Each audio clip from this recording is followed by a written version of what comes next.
بسم الله الرحمن الرحيم نحمده ونصلي على رسوله الكريم أما بعد فأعوذ بالله من الشيطان الرجيم بسم الله الرحمن الرحيم ألم تر كيف فعل ربك بأصحاب الفيل ألم يجعل كيدهم في تضليل وأرسل عليهم طيرا أبابيل ترميهم بحجارة من سجيل فجعلهم كعصف مأكول صدق اللہ العظیم۔ حضرات سامعین کرام، آج ہماری گفتگو کا موضوع سورۃ الفیل کی تفسیر ہے۔ ہمیں سورۃ الفیل کی تفسیر کو، اس کے مضمون کو سمجھنا ہے، اور اس صورت کے اندر اللہ تعالی نے تاریخ کے ایک عظیم الشان جس واقعے کو بیان کیا ہے، اس واقعے کی تفصیلات کو انشاءاللہ ہم جاننے کی اور سمجھنے کی کوشش کریں گے۔ آپ حضرات جانتے ہیں کہ ابرہہ نامی ایک بادشاہ تھا جس نے بیت اللہ کو منہدم کرنے کا ناپاک ارادہ کیا تھا۔ اللہ تعالیٰ نے اس کو اس کے ارادے میں ناکام کیا اور اس کو تباہ اور برباد کر دیا۔ اس واقعے کو اس صورت میں بیان کیا گیا ہے۔ واقعے کی تفصیلات کو جاننے سے پہلے ہم اس صورت کا پہلے ترجمہ کر لیتے ہیں۔ اللہ تعالیٰ فرماتے ہیں اپنے نبی صلی اللہ علیہ وسلم کو مخاطب فرما کر، أَلَمْ تَرَ كَيْفَ فَعَلَ رَبُّكَ بِأَصْحَابِ الْفِيلِ، اے نبی کیا آپ نے نہیں دیکھا کہ آپ کے رب نے ہاتھی والوں کے ساتھ کیا معاملہ کیا؟ ابرہہ نامی یہ بادشاہ ہاتھیوں کا لشکر لے کر آیا تھا بیت اللہ کو منہدم کرنے کے لیے۔ تو چونکہ یہ ہاتھیوں کا لشکر تھا اور ایک بہت بڑی تعداد میں ہاتھی اس لشکر میں آئے تھے، اس وجہ سے یہ واقعہ فیل کے نام سے مشہور ہے۔ فیل کے معنی آتے ہیں عربی زبان میں ہاتھی، ایلیفینٹ، اور یہی وجہ ہے کہ جس صورت کے اندر اس واقعے کو بیان کیا گیا اس صورت کا نام بھی سورۃ الفیل ہے۔ تو پہلی آیت ہے أَلَمْ تَرَ كَيْفَ فَعَلَ رَبُّكَ بِأَصْحَابِ الْفِيلِ، اے نبی کیا آپ نے نہیں دیکھا کہ آپ کے رب نے ہاتھی والوں کے ساتھ کیا معاملہ کیا؟ أَلَمْ يَجْعَلْ كَيْدَهُمْ فِي تَضْلِيلٍ، کیا اللہ تعالیٰ نے ان کے مکارانہ عزائم کو خاک میں نہیں ملا دیا؟ کیا اللہ تعالیٰ نے ان کے منصوبے کو اور ان کے پلان کو ناکام نہیں بنا دیا؟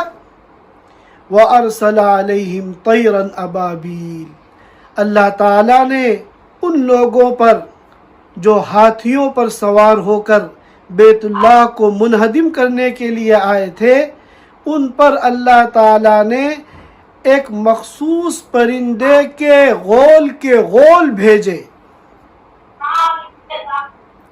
ترمیہم بحجارۃ من سجیل، اور یہ پرندے ان ہاتھی والوں کو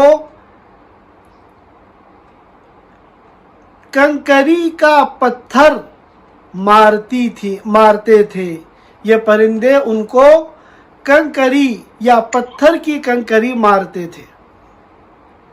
فَجَعَلَهُمْ کعصف معکول، یہاں تک کہ ان کو ہاتھی والوں کو کھائے ہوئے بھوسے کی طرح بنا دیا۔ جس طرح پتے صحیح سالم جانور کے پیٹ میں جاتے ہیں اور پھر جب باہر نکلتے ہیں تو بھوسا بن جاتے ہیں، اسی طرح ان کے جسم کو ریزہ ریزہ کر دیا۔ یہ اس آیت کریمہ، یہ اس صورت مبارکہ کا ترجمہ ہے۔ یہ واقعہ پیش آیا تھا سن 570 عیسوی میں، حضرت عیسیٰ علیہ السلام کی ولادت سے جو سن کا ایک سلسلہ شروع ہوتا ہے، جس کو ہم آج کل انگریزی سال کہتے ہیں، جس کا سال آج کل 2022 چل رہا ہے اور جنوری کا مہینہ ہے، اسی سلسلے کا جب سن 570 آیا، اس وقت یہ واقعہ فیل پیش آیا تھا۔ روایتیں مختلف ہیں، لیکن راجح قول یہ ہے کہ یہ واقعہ اسی سال پیش آیا جس سال اللہ کے رسول صلی اللہ علیہ وسلم کی پیدائش ہوئی، سن 570 عیسوی۔ آپ صلی اللہ علیہ وسلم کی پیدائش بعد میں ہوئی اور یہ واقعہ فیل اس سے پہلے پیش آیا۔ آپ صلی اللہ علیہ وسلم کی پیدائش ہوئی ہے ماہ ربیع الاول میں، اسی سن 570 عیسوی کے اندر ماہ ربیع الاول میں آپ صلی اللہ علیہ وسلم کی پیدائش ہوئی ہے، اور آپ کی پیدائش سے تقریباً 50 دن پہلے اسی سن میں محرم الحرام کے مہینے میں یہ واقعہ پیش آیا۔ اس واقعے کی کیا تفصیلات ہیں؟ یمن کے اندر ایک لمبے عرصے سے ایک قبیلہ حکومت کرتا تھا۔ اس قبیلے کا نام تھا قبیلہ حمیر، اور بڑے بڑے طاقتور بادشاہ اس قبیلے کے آئے جنہوں نے یمن پہ حکومت کی۔ تو یہ جو شاہان حمیر کا سلسلہ تھا، ان کا جو سب سے آخری بادشاہ تھا وہ ذو نواس تھا۔ ذو نواس کے دور میں اس قبیلے کی حکومت اور بادشاہت کا ہمیشہ کے لیے خاتمہ ہو گیا۔ شاہان حمیر کے سلسلے کی جو سب سے آخری کڑی تھی، اور حمیر قبیلے کے بادشاہوں میں جو سب سے آخر میں بادشاہ آیا تھا، اس کا نام تھا ذو نواس۔ یہ قبیلہ جو تھا یہ بت پرست تھے، اور اس زمانے میں ایک بڑی تعداد عربوں میں ایسی تھی جو بت پرست تھے، بتوں کی پوجا کرتے تھے، بتوں کی عبادت کرتے تھے۔ اور یمن میں عیسائی بھی رہتے تھے، نصرانی بھی رہتے تھے، جنہیں ہم کرسچن کہتے ہیں۔ اور ظاہر ہے کہ اسلام کے آنے سے پہلے جو آسمانی مذہب اس دنیا میں تھا وہ عیسائیت تھا۔ تو یہ لوگ تو بت پرست تھے، قبیلہ حمیر والے، اور یہ مشرک تھے کیونکہ بہت سارے بتوں کو اللہ کے ساتھ خدائی میں شریک کرتے تھے۔ اور کرسچن جو تھے، نصرانی، جو یمن میں بڑی تعداد میں آباد تھے، یہ موحد تھے، ایک اللہ کو مانتے تھے۔ تو یہ ذو نواس ان موحدین پر ظلم کرتا تھا، اور ان نصرانیوں پر، عیسائیوں پر ظلم کے پہاڑ توڑتا تھا۔ یہاں تک کہ ایک موقع پر ان عیسائیوں کی نسل کشی کا اس نے ایسا خطرناک منصوبہ بنایا اور ایک بہت بڑی خندق کھدوائی، اور پھر اس خندق میں آگ لگائی۔ جب آگ خوب بھڑک گئی پوری خندق کے اندر، تو 20,000 عیسائیوں کو اس خندق میں ڈال کر زندہ جلا دیا۔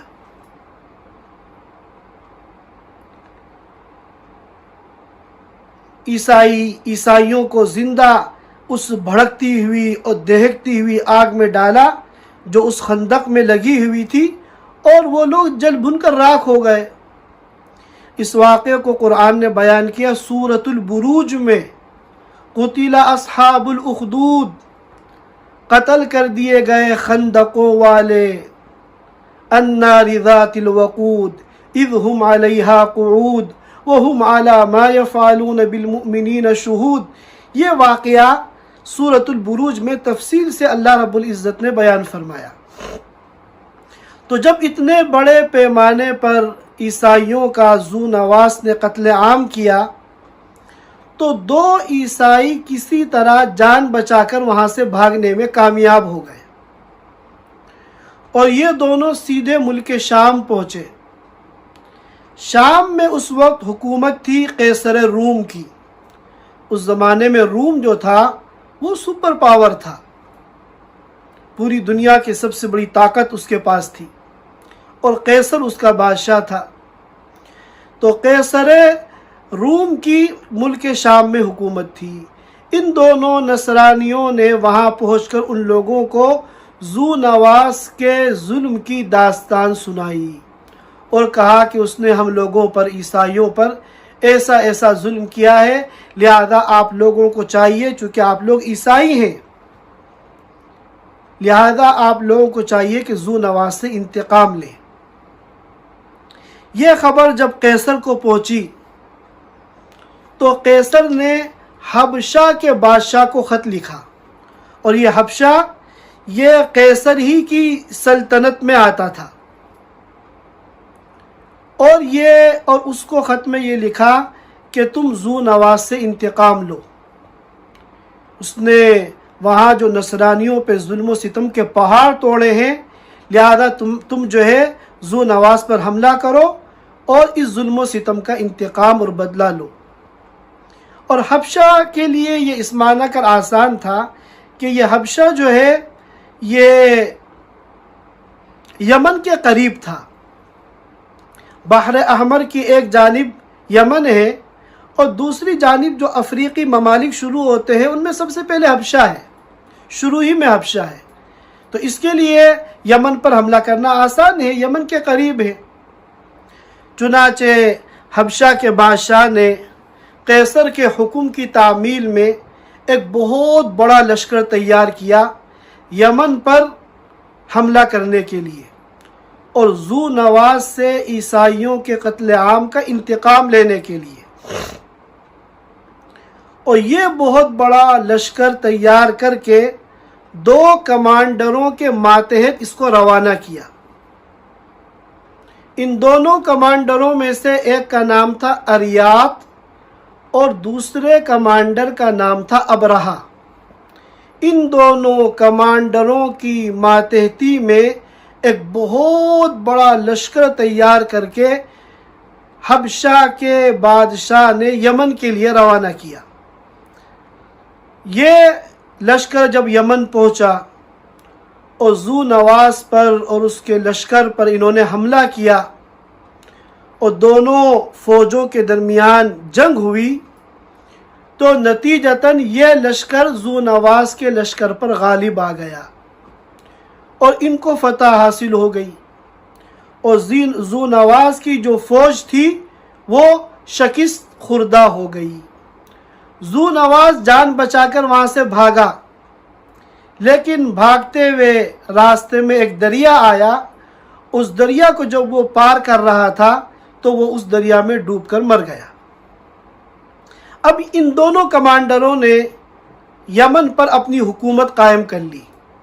بت پرستوں کی حکومت کا اور حمیر کے بادشاہوں کی بادشاہت کا خاتمہ ہوا، اور نصرانی حکومت اب یہاں یمن میں قائم ہو گئی۔ لیکن اب حکومت قائم ہونے کے بعد یہاں کا حاکم کون ہو؟ چنانچہ پھر ان دونوں کمانڈروں میں لڑائی ہوئی۔ کچھ فوجی اریات کے ساتھ ہو گئے جو اس کے ہم نوا تھے، ہم خیال تھے، کچھ ابرہہ کے ساتھ ہو گئے جو اس کے ہم نوا تھے، اس کے ہم خیال تھے۔ پھر ان دونوں میں آپس میں جنگ ہوئی، اور اس جنگ میں ابرہہ کو فتح حاصل ہوئی اور اریات جو ہے وہ مارا گیا۔ جب اس کی خبر حبشہ کے بادشاہ کو پہنچی تو اولاً تو وہ ابرہہ سے ناراض ہوا، مگر بعد میں ابرہہ نے چاپلوسی کر کے اور خوشامد کر کے حبشہ کے بادشاہ کو راضی کر لیا۔ چنانچہ حبشہ کے بادشاہ نے ابرہہ کو یمن کا گورنر بنا دیا۔ اب یمن میں تنہا ابرہہ کی حکومت قائم ہو گئی۔ یہاں اس نے جب دیکھا عربوں کا حال کہ عربوں کا جو مذہبی اعتبار سے مرکز ہے وہ مکہ مکرمہ ہے، اور مکہ مکرمہ میں جو کعبۃ اللہ ہے اس کو مرکزی حیثیت حاصل ہے، اور یہ سارے عرب حج کرنے کے لیے مکہ مکرمہ جاتے ہیں۔ تو یہ جو ابرہہ تھا یہ بڑا ہٹ دھرم اور جوشیلا قسم کا انسان تھا۔ اس کے ذہن میں ایک شیطانی خیال آیا۔ اس نے یہ کہا کہ میں ایک بہت عالی شان کنیسہ یعنی چرچ بناؤں گا، بہت بڑی اور بہت عالی شان عبادت گاہ بناؤں گا، اور پھر ان تمام عربوں کو مجبور کروں گا کہ تم حج کے لیے جو کعبے میں جاتے ہو، بیت اللہ کے لیے جاتے ہو، اس سلسلے کو بند کرو اور حج کے لیے اور اپنی عبادت کے لیے سب اس کنیسہ میں آئیں، اور جو مرکزی حیثیت اور جو عزت و احترام بیت اللہ کو حاصل ہے وہ اس کنیسہ کو حاصل ہو۔ چنانچہ اس نے ایک عظیم الشان ہیکل اور عظیم الشان چرچ تیار کیا، ایسا عالی شان اور اتنا بڑا چرچ بنایا، کنیسہ بنایا کہ اس سے پہلے کسی بادشاہ نے ایسا نہیں بنایا تھا۔ روایتوں میں آتا ہے کہ وہ اتنا اونچا تھا کہ اگر کوئی زمین پہ کھڑے ہو کر اس کی بلندی کو دیکھنا چاہے تو اس کی نگاہ اس کی بلندی تک اور اس کنیسہ کی چوٹی تک نہیں پہنچ سکتی تھی، اور اس کو خوب مزین کیا، سونے، چاندی، ہیرے اور جواہرات سے اس کو ڈیکوریٹ کیا، اور بہت خوبصورت اور بہت عالیشان کنیسہ تیار کیا۔ اور پھر شاہ حبشہ کو اس کی اطلاع دی۔ شاہ حبشہ بڑا خوش ہوا کہ اس کی سلطنت کے اندر اتنا عالیشان کنیسہ تعمیر کیا گیا ہے، اور پھر اس نے اپنے اس ارادے کا اعلان کیا، اور سارے عربوں میں یہ اعلان کرایا کہ اب سب حج کے لیے اس کنیسہ میں آئیں گے، کوئی اب مکہ مکرمہ نہیں جائے گا۔ اچھا، اس زمانے کے جو عرب تھے، عرب قبائل تھے جو یمن میں اور دوسرے علاقوں میں سب بسے ہوئے تھے، گرچہ وہ بت پرست تھے، بتوں کی عبادت کرتے تھے، لیکن دین ابراہیمی اور کعبے کی عظمت ان کے دل و دماغ میں بسی ہوئی تھی۔ دین ابراہیمی کی عظمت اور کعبے کا تقدس ان کے دل و دماغ پہ چھایا ہوا تھا۔ تو جب ابرہہ نے یہ اعلان کیا کہ اب کعبے کی مرکزیت کینسل ہو گئی ہے اور اب مرکزیت اس کنیسہ کو حاصل ہو گئی ہے، تو عربوں کے اندر بے چینی پھیل گئی اور ان کا غم و غصہ بڑھ گیا، اور ان لوگوں نے فیصلہ کیا کہ ہم کسی قیمت پر اس کو تسلیم نہیں کریں گے اور ہم اس فیصلے کی مخالفت کریں گے، چاہے ابرہہ کتنی بڑی طاقت ہو۔ ہم دین ابراہیمی اور کعبے کی جو ہمارے آباء و اجداد کے ساتھ عظمت اور احترام اور مرکزیت ہمارے دلوں میں چلی آ رہی ہے، ہم کبھی اس کو اپنے دل سے نکلنے نہیں دیں گے۔ اب یہاں کئی واقعات پیش آئے، مختلف روایتوں میں ان کا تذکرہ ملتا ہے۔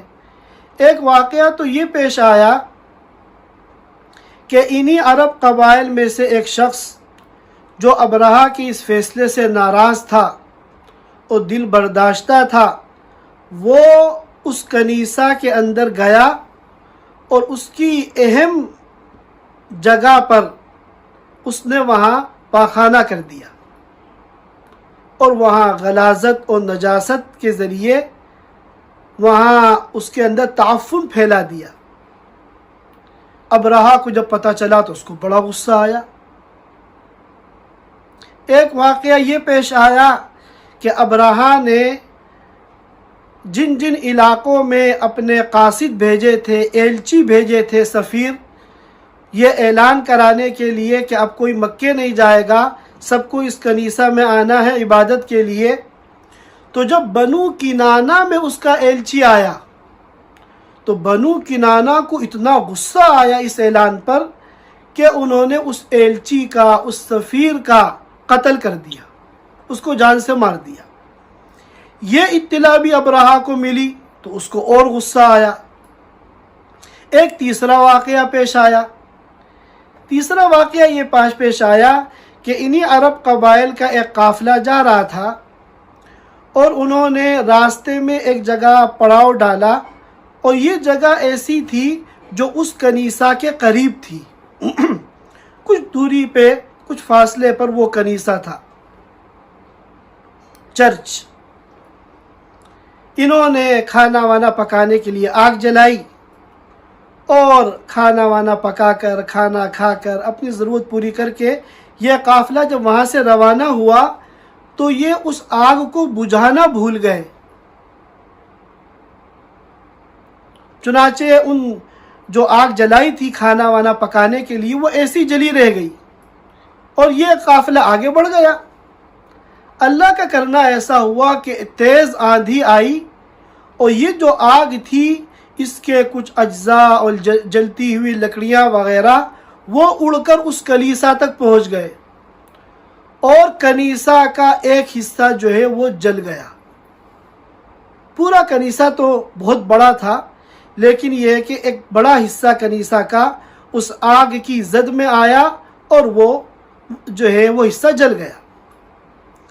اب اس کی اطلاع بھی ابرہہ کو ملی تو اب ابرہہ کا غصہ جو ہے وہ آؤٹ آف کنٹرول ہو گیا، اور تحقیق سے اس کو یہ معلوم ہوا کہ ان تینوں واقعات کے پیچھے بیت اللہ کے، کعبۃ اللہ کے ماننے والوں کا ہاتھ ہے۔ تو اس نے یہ قسم کھائی کہ جس کعبے کے ماننے والوں نے میرے اس مقدس اور عظیم الشان کنیسہ کی بے حرمتی کی، اس کی حرمت کو پامال کیا اور اس کو نقصان پہنچایا اور اس کی طرف دعوت دینے والے سفیر کا قتل کیا، میں اس بیت اللہ کی اینٹ سے اینٹ بجا دوں گا، اور جب تک اس بیت اللہ کو گرا کر منہدم کر کے میں زمین بوس نہیں کر دوں گا، اس وقت تک میں سکون سے نہیں بیٹھوں گا۔ یہ اس نے قسم کھا لی۔ چنانچہ پھر اپنے اس ارادے کی تکمیل کے لیے شاہ حبشہ سے اجازت مانگی، اور شاہ حبشہ کو تمام حالات سے مطلع کر کے اس سے اجازت مانگی کہ میں کعبے کو منہدم کرنے جا رہا ہوں۔ تو شاہ حبشہ نے نہ صرف یہ کہ اجازت دے دی، بلکہ اس کے پاس ایک بہت اعلیٰ درجے کا، بہت طاقتور، عظیم الجثہ ایک ہاتھی تھا، اور اس ہاتھی کا نام تھا محمود۔ تو محمود نامی اس اعلیٰ نسل کے عظیم الجثہ اور عظیم الہیکل ہاتھی کو اس نے ابرہہ کے پاس روانہ کیا اور یہ کہا کہ تم ضرور کعبے کو منہدم کرو، اور میں یہ اپنا مخصوص اور اسپیشل اور انتہائی طاقتور یہ ہاتھی جس کا نام محمود ہے، یہ میں بھیج رہا ہوں، تم اس پہ چڑھ کر بیت اللہ پہ حملہ کرنا۔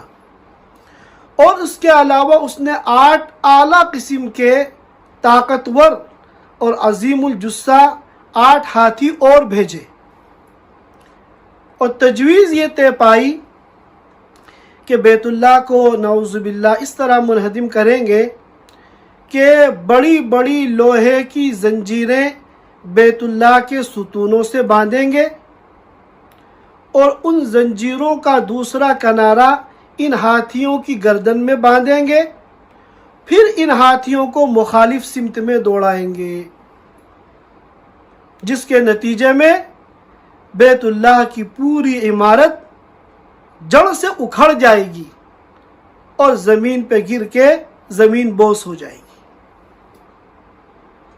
چنانچہ یہ ہاتھی یمن پہنچے اور ابرہہ نے جو یہ کنیسہ بنایا تھا وہ یمن کا جو دارالسلطنت ہے صنعاء، آج بھی وہاں کا جو دارالسلطنت ہے، کیپٹل ہے، وہ صنعاء سٹی ہے، صنعاء شہر ہے، وہاں اس نے یہ کنیسہ بنایا تھا۔ چنانچہ اس نے ان ہاتھیوں کے آنے کے بعد ایک بہت بڑی فوج تیار کی اور ان میں بڑی تعداد میں ہاتھی تھے، اور جو اس فوج کے، اس لشکر کے جو فوجی تھے وہ ان ہاتھیوں پہ سوار تھے، اور بیت اللہ کو منہدم کرنے کے ناپاک ارادوں سے وہ یمن سے روانہ ہوئے۔ ابھی وہ یمن سے نہیں نکلے تھے کہ یمن میں ایک عرب تھا ذو نفر، اس نے عربوں کو اکٹھا کر کے ایک فوج تیار کی تھی کہ وہ ابرہہ کو آگے بڑھنے سے روکیں گے۔ چنانچہ اس فوج نے ابرہہ کی فوج پر حملہ کیا، لیکن ابرہہ کی طاقت بہت زیادہ تھی، انہوں نے آسانی سے اس فوج کو شکست دی اور ذو نفر کو قید، زنجیروں میں جکڑ کے قید کر لیا۔ پھر یہ آگے بڑھے تو مقام خثعم آیا، تو یہاں کے ایک عرب نفیل بن حبیب، انہوں نے ایک فوج تیار کر رکھی تھی عربوں کی، انہوں نے ابرہہ کو راستے میں روکنے کی کوشش کی اور ابرہہ کے لشکر سے انہوں نے جنگ لڑی، لیکن ان کی طاقت ابرہہ کی طاقت کے آگے کچھ بھی نہیں تھی، لہذا آسانی کے ساتھ ابرہہ نے ان کو بھی زیر کر دیا اور نفیل بن حبیب کو بھی زنجیروں میں جکڑ کر قید کر لیا۔ پھر یہ آگے بڑھے یہاں تک کہ یہ ہاتھیوں کا لشکر طائف پہنچا۔ جب طائف پہنچا تو طائف والوں نے پہلے دو لشکروں کا انجام دیکھ لیا تھا اور ان کو اندازہ ہو گیا تھا کہ اس کی طاقت کا کوئی مقابلہ نہیں کر سکتا۔ پھر ان کو ایک ڈر اور بھی تھا، ان کا اپنا ایک بہت بڑا عبادت خانہ تھا جس کو وہ لات کہتے تھے، انہیں ڈر تھا اگر ہم ان سے مزاحمت کریں گے تو غالب تو ان پر آ نہیں پائیں گے، کیونکہ ابرہہ کی طاقت تو بہت بڑی ہے، اور عام طور پر جو اس زمانے میں جنگیں ہوتی تھیں لوگ یا تو پیدل ہوتے تھے یا اونٹ پر ہوتے تھے یا گھوڑے پر ہوتے تھے، اور یہ تو فوج ایسی ہے کہ جو ہاتھیوں پر ہے، اور روایتوں میں آتا ہے کہ اس فوج میں 60,000 فوجی تھے۔ قرطبی میں، تفسیر قرطبی میں علامہ قرطبی رحمۃ اللہ علیہ نے نقل کیا ہے کہ اس کے لشکر میں 60,000 فوجی تھے۔ چنانچہ طائف والوں نے جو ہے اپنے کو سرنڈر کر دیا اور ابرہہ کے سامنے آ کے کہا کہ ہم آپ کے غلام ہیں، ہم آپ کے تابع دار ہیں، ہم نہ صرف یہ کہ آپ کے ساتھ کوئی مزاحمت نہیں کریں گے بلکہ کوئی خدمت ہمارے لائق ہو تو ہم اس کے لیے تیار ہیں، اور یہ جو ہمارا بت خانہ ہے لات، یہ وہ نہیں ہے جس کو آپ توڑنے جا رہے ہیں، وہ تو بیت اللہ ہے اور وہ تو مکہ مکرمہ میں ہے۔ چنانچہ ابرہہ نے ان کو چھوڑ دیا۔ طائف والوں نے ایک شخص کو جس کا نام تھا ابو رغال، وہ ابرہہ کو دیا کہ یہ آپ کو راستے کی رہنمائی کرے گا، آگے آپ کو اگر رہنمائی کے لیے کسی گائیڈ کی ضرورت پڑے تو یہ مقامی آدمی ہے، اس علاقے کا رہنے والا ہے ابو رغال، یہ آپ کو راستہ بتائے گا تاکہ مکے تک پہنچنے میں آپ کو کوئی دقت نہ ہو۔ وہ الگ بات ہے کہ راستے ہی میں یہ ابو ریغال جو ہے مر گیا، اور بعد میں جو ہے اس کی قبر ایک تاریخ بن گئی، چونکہ بیت اللہ کو منہدم کرنے والوں کے تعاون کے لیے یہ نکلا تھا، اس لیے اس کی ذات جو ہے عربوں کے لیے نفرت کی علامت بن گئی۔ اور جس جگہ اس کی قبر تھی، جب بھی عرب وہاں سے گزرتے تھے، جتنے بھی جوتے اور چپل ہوتے تھے سب اس کی قبر پہ مارتے تھے۔ ہمیشہ اس کی قبر کے اوپر جوتوں اور چپلوں کا ایک انبار لگا رہتا تھا، جو بھی گزرتا تھا ابو ریغال کی قبر پہ جوتے چپل جو بھی یہ مارتا تھا۔ اسی لیے ایک شاعر نے کہا تھا، اذا مات الفرزدق فرجموہ کرجومکم قبر ابی ریغالی۔ بہر کیف ابرہہ کا یہ لشکر جرار طائف سے آگے بڑھا، یہاں تک کہ مقام مغمس میں پہنچ گیا۔ یہ مقام مغمس جو ہے یہ مکہ سے بالکل متصل ایک مقام ہے۔ مکے کی آبادی میں اور بستی میں داخل ہونے سے پہلے مقام مغمس میں اس نے پڑاؤ ڈالا، اور پورا اس کا جو لشکر تھا وہ یہاں رک گیا۔ اور یہی وہ مقام ہے جہاں مکے والوں کے مویشی اور جانور چرتے تھے، چنانچہ مکے والوں کے وہاں اونٹ چر رہے تھے، اور آپ صلی اللہ علیہ وسلم کے جو دادا تھے عبد المطلب، ان کے 200 اونٹ اس وقت مقام مغمس میں چرنے کے لیے آئے ہوئے تھے۔ تو ابرہہ کے فوجیوں نے ان تمام جانوروں پر قبضہ کر لیا، اور حضرت عبد المطلب کے جو 200 اونٹ تھے ان کو بھی اپنی تحویل میں لے لیا۔ یہاں پڑاؤ ڈالنے کے بعد ابرہہ نے اپنا ایک سفیر مکے بھیجا اور کہا کہ مکے والوں سے کہو کہ اگر تم ہم سے مزاحمت کرو گے تو خوب اچھی طرح سمجھ لو تمہارا انجام کیا ہوگا، اور اگر تم ہم سے کوئی مزاحمت نہیں کرو گے، مقابلہ نہیں کرو گے، تو ہم تمہیں کچھ نہیں کہیں گے۔ ہمارا جو مقصد ہے وہ تو صرف بیت اللہ کو منہدم کرنا ہے۔ چنانچہ یہ سفیر اور یہ ایلچی مکہ مکرمہ آیا، لوگوں کو بتایا ابرہہ کے ارادوں کے بارے میں، اس کی آمد کے بارے میں۔ تو لوگوں نے کہا کہ ہمارے جو سردار ہیں وہ عبد المطلب ہیں، آپ جا کے ان سے بات کیجیے۔ چنانچہ عبد المطلب کے پاس وہ آیا، اور اس نے عبد المطلب کو ساری بات بتائی۔ انہوں نے کہا کہ یہ جو کعبہ ہے یہ اللہ کا گھر ہے، اور اللہ کے خلیل ابراہیم نے اس کو بنایا ہے، لہذا جو اس کو نقصان پہنچانے کی کوشش کرے گا اللہ اس کو چھوڑے گا نہیں، وہ بچے گا نہیں۔ تو اس ایلچی نے کہا کہ آپ اگر چاہیں تو میرے ساتھ چلیں اور ابرہہ سے آپ جا کر ملاقات کر لیں، بات کر لیں، تاکہ آپس کے جو بھی مسائل ہیں وہ طے ہو جائیں۔ چنانچہ وہ تیار ہو گئے۔ عبد المطلب جب وہاں پہنچے اور ابرہہ کا جو ایک شاہی خیمہ تھا، اس شاہی خیمے کے اندر داخل ہوئے تو اللہ تعالیٰ نے ان کو ایک جلال دیا تھا، ایک رعب دیا تھا، اور لمبے قد کے تھے اور بڑے خوبصورت اور جامہ زیب تھے۔ تو ابرہہ کے دل میں ان کا رعب آ گیا، اور ابرہہ اپنے تخت سے اتر کر نیچے ان کے ساتھ آ کے بیٹھا، اور پھر ان سے ترجمان سے کہا، کیونکہ دونوں کی زبان مختلف تھی تو اس لیے ٹرانسلیٹر کی ضرورت تھی، پوچھا کہ ان سے پوچھو یہ کیا کہتے ہیں۔ تو عبد المطلب نے کہا میں کچھ نہیں کہتا ہوں، میں صرف یہ کہتا ہوں کہ آپ کے فوجیوں نے میرے 200 اونٹ جو پکڑ لیے ہیں ان کو چھوڑ دیا جائے۔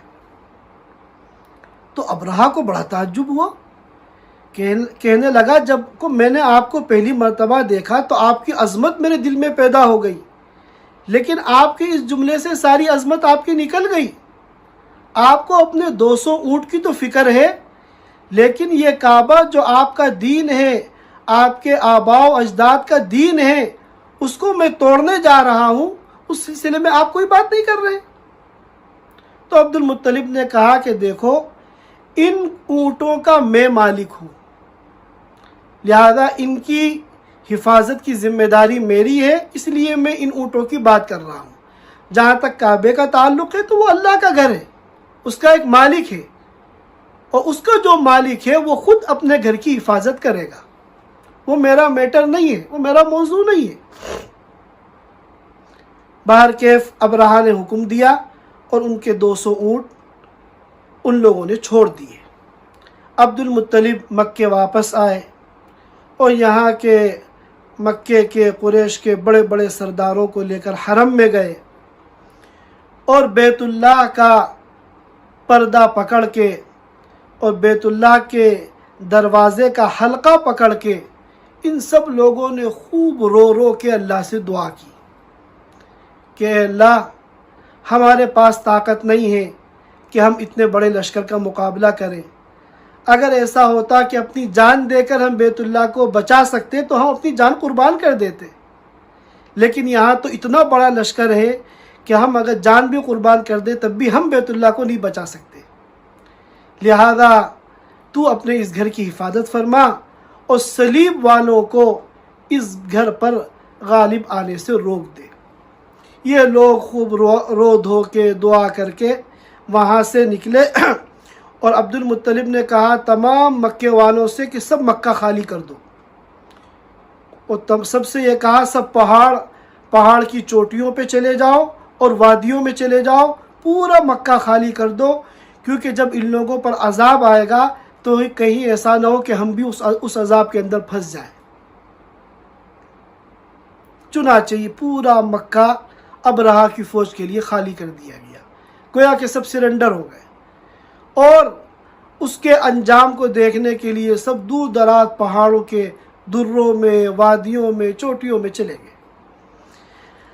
اب یہاں ابرہہ کا جب آگے بڑھنے کا وقت آیا اور اپنے بنائے ہوئے منصوبے اور پلان کے مطابق نعوذ باللہ بیت اللہ کو منہدم کرنے کا وقت آیا، تو سب سے پہلے اس محمود نامی ہاتھی سے کہا گیا چل آگے بڑھ، لیکن اس نے آگے بڑھنے سے انکار کر دیا۔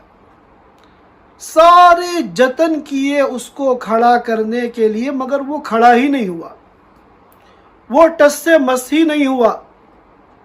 لوہے کے آنکڑے اس کے ناک میں ڈال کر اور اذیتناک طریقوں سے اس کو آگے بڑھانے کی کوشش کی گئی، مگر وہ کسی قیمت پہ آگے بڑھنے کے لیے تیار نہیں ہوا۔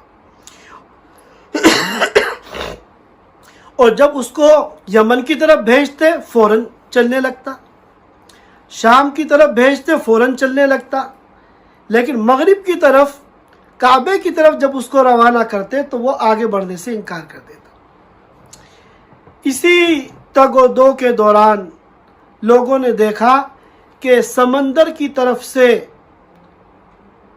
چڑیوں کے غول آ رہے ہیں، چڑیوں کے جھرمٹ اور ان کے گروہ آ رہے ہیں، اور عبد المطلب فرماتے ہیں کہ وہ پرندے ایسے تھے جو آج تک ہم نے نہیں دیکھے، نہ وہ تہامی تھے، نہ وہ نجدی تھے، نہ وہ حجازی تھے، بالکل عجیب و غریب قسم کے وہ پرندے تھے جو سمندر کی طرف سے غول در غول آ رہے تھے، اور ہر پرندے کے پاس 3 پتھر کی کنکریاں تھیں، حجارۃ من سجیل، ترمیہم بحجارۃ من سجیل، ایک کنکری ان کی چونچ میں تھی اور 2 کنکریاں جو ہیں ان کے دونوں پیروں میں تھی۔ اس طرح وہ غول کے غول وہ پرندے آئے اور انہوں نے اوپر سے وہ کنکریاں ہاتھیوں کے اس لشکر کے اوپر گرائیں، اور وہ کہنے کو تو معمولی سی کنکری تھی، مگر اس نے وہ کام کیا جو آج کے دور کی بڑی سے بڑی کلاشنکوف اور گنیں وہ کام نہیں کر سکتی۔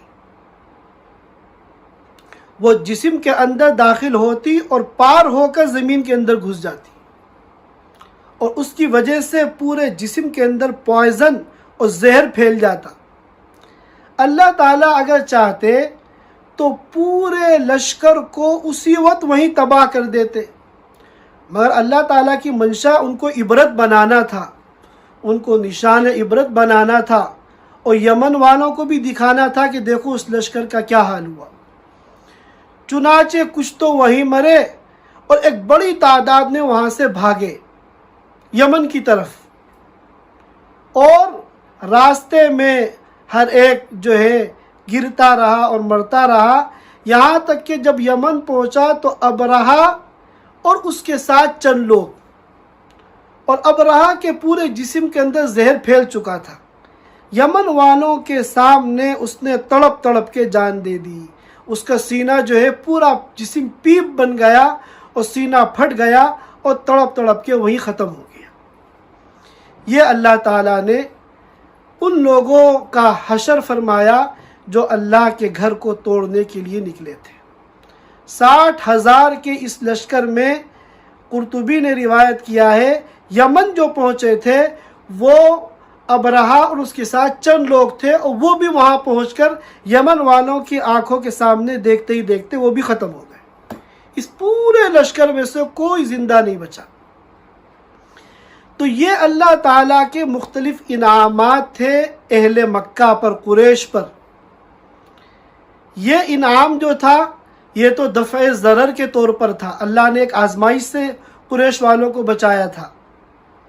اور اگلی صورت میں سورۃ القریش میں جن دو انعامات کا تذکرہ کیا ہے وہ خوشحالی اور نعمتوں کی علامت تھا، ایک سفر یمن اور ایک سفر شام، جو تجارتی قافلے جاتے تھے اور اس کی وجہ سے مکے میں خوشحالی تھی مادی اعتبار سے۔ تو اللہ تعالیٰ جب انعامات دیتے ہیں، چاہے وہ دفع ضرر کی لائن کی ہو، مصیبتوں کو ٹالنے کے اعتبار سے ہو وہ انعام، یا جلب منفعت کی لائن کی ہو یعنی خوشحالی اور نعمتوں کی شکل میں ہو، تو پھر اللہ تعالیٰ یہ چاہتے ہیں کہ بندے اللہ کے ان نعمتوں کا شکر ادا کریں۔ فَلْيَعْبُدُوا رَبَّ هَذَا الْبَيْتِ الَّذِي أَطْعَمَهُم مِّن جُوعٍ وَآمَنَهُم مِّن خَوْفٍ۔ اللہ تعالیٰ ہم سب کو اپنی نعمتوں کا شکر ادا کرنے کی توفیق عطا فرمائے۔ صبح سے لے کے شام تک اللہ کی جن جن نعمتوں سے ہم لطف اندوز ہوتے ہیں، اللہ تعالیٰ ان تمام نعمتوں کا شکر ادا کرنے کی ہم سب کو توفیق عطا فرمائے۔ وآخر دعوانا ان الحمد للہ رب العالمین۔ Thanks for watching. Don't forget to like, comment, share and subscribe to Al Wahid channel.